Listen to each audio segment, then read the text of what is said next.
Hello, welcome Simon's Trading Channel. Bit of a different chart for today, but we'll look at that. Magnificent monthly candle. And yeah, it is only not quite halfway through the month, but wowzers, that is impressive. Now, before I get into it, happy Tuesday to you. Hope you've had a cracking day. And if you enjoy this kind of content, please like. Now, what are these blue lines? Is probably going through your mind. Well, for anyone who's been watching my videos for a period of time, you'll have seen these before. These are my $15,000 blue lines of randomness. Although it appears they're not as random as they should be, because I've just drawn them on a chart every $15,000. But when you look at the price action since the bottom of the bull market, it appears to like to move in $15,000 moves. So, i.e., 15, 30, 45, 60, 75, and now 90. Therefore, if Bitcoin is to have more upside from here, which probably will do, maybe the next stopping point will be, that's right, 105K. But we'll see. This is just me looking at the chart and putting some lines on, but I thought it was fairly interesting. So yeah, right. I'm going to jump down to the lower time frames now because it's it's a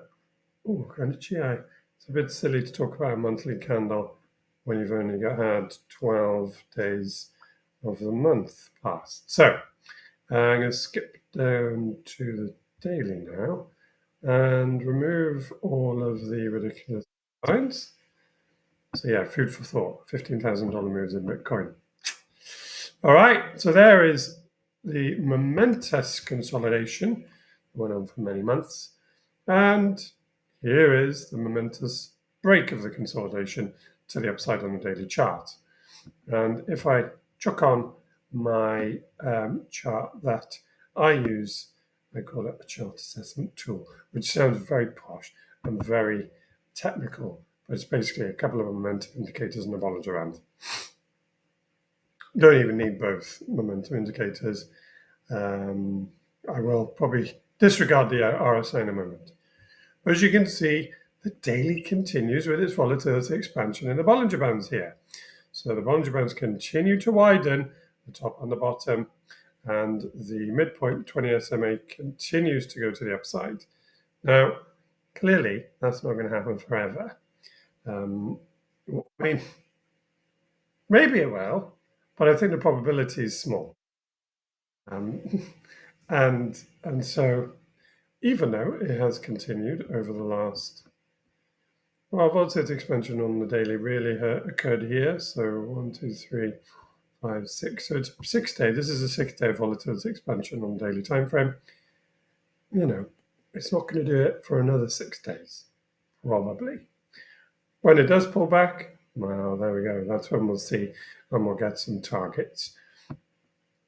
If it did pull back from here, and bear in mind my monthly $15,000 lines of randomness, so 90,000 is indeed one of them. Look where Bitcoin is now. Backs from here, if I chucked on a Fibonacci a retracement from the bottom of this move, that's not a Fibonacci retracement, Simon. That's just a measuring tool. This is a Fibonacci retracement. Also, Simon, stop talking to yourself.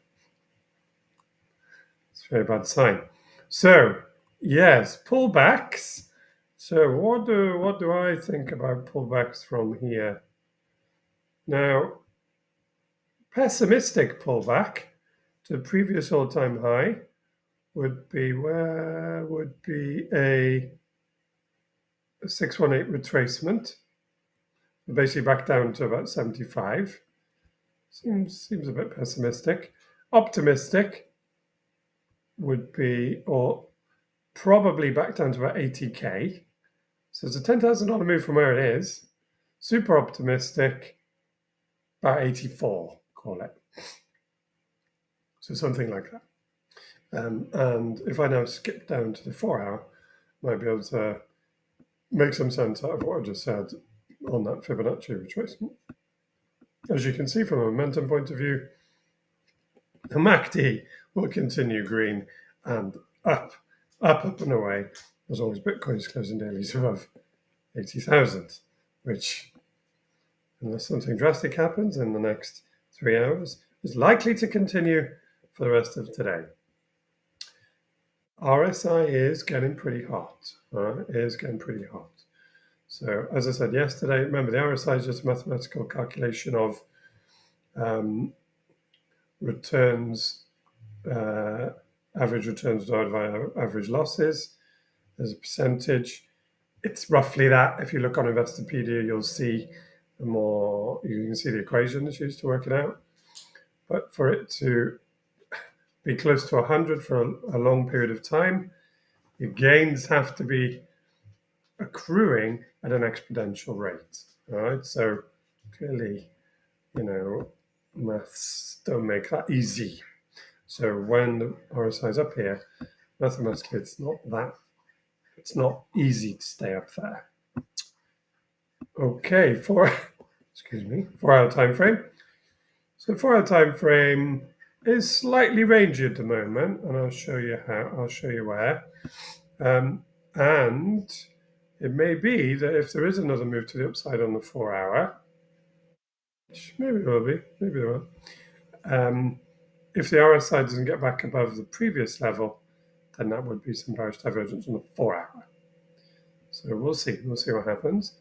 MACD point of view, it's basically 89. So closure back below 89 will turn this red. I mean, momentum is still very clearly to the upside on the 4-hour time frame. It will start to cool off with 4-hour closures back below 89. And the next one is in 3 hours' time.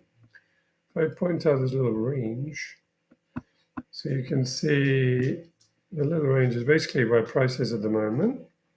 So 90,000. Wow, it's so cool to talk about Bitcoin hovering around between 85 and 90K. That's just fantastic. Unless you're short Bitcoin, in which case you're mad. Anyhow, you do what you want. I shouldn't say that because I'm probably a bit bonkers. So yeah, little range here. I say little, $5,000 range on a 4-hour time frame. 90 sideways price action within that area on a 4-hour chart is likely to beget another upside move.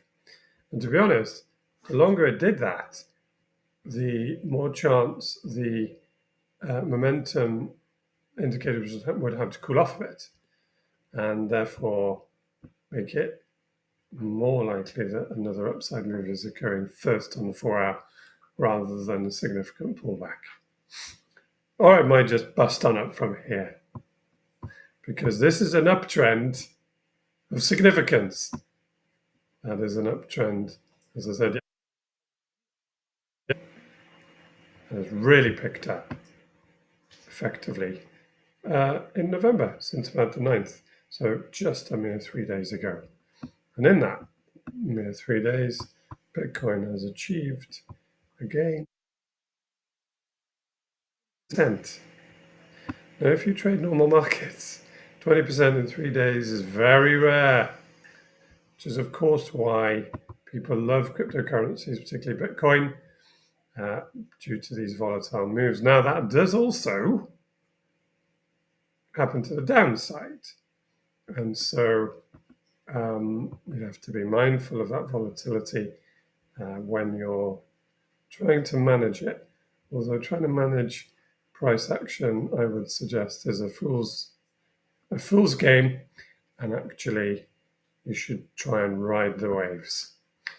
Now then, I think that'll do for today.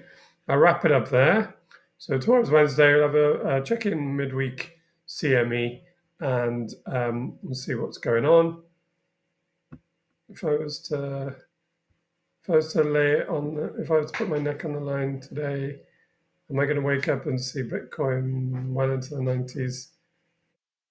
I'd say no. I don't know. All right. Take care, guys. Thank you for joining me. I'll see you tomorrow. Goodbye.